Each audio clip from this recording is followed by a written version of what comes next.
कवर्धामा सरस मेला के दुकानदार मन ले इंस्टॉल लगाए के नाम में वसूली के लगत हेवे आरोप।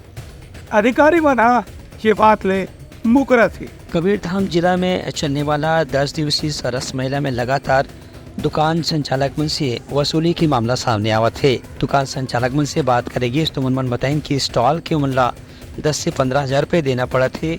उन्हें खुला जगह में अपन सामान बिखेर के दुकान सजाए बर 5 हजार रुपये उमन से सहयोग राशि लगे है। उन्हें इस संबंध में जब जिला पंचायत के मुख्य कार्यपालन अधिकारी संदीप अग्रवाल से पूछताछ करेगी तो वह कोई भी प्रकार के जानकारी हुए से इनकार कर दी और जानकारी दे से भी मना कर दी। उनका कहना कि सरस मेला के आयोजन प्रशासन के स्तर में करे जाते एक स्थिति वही बारे में कोई भी बात कहे के स्थिति में नहीं हवे। दूसर कोती संचालन कर्ता मन के आरोप है कि दुकान संचालन पर उमन से जो पैसा ले गए है ओखर हिसाब से उमन सुविधा बिल्कुल नहीं दे गए है। यह आने वाला मन भी अलग अलग प्रकार के तकलीफ के सामना करना पड़ा थे। Bureau report Telangana news.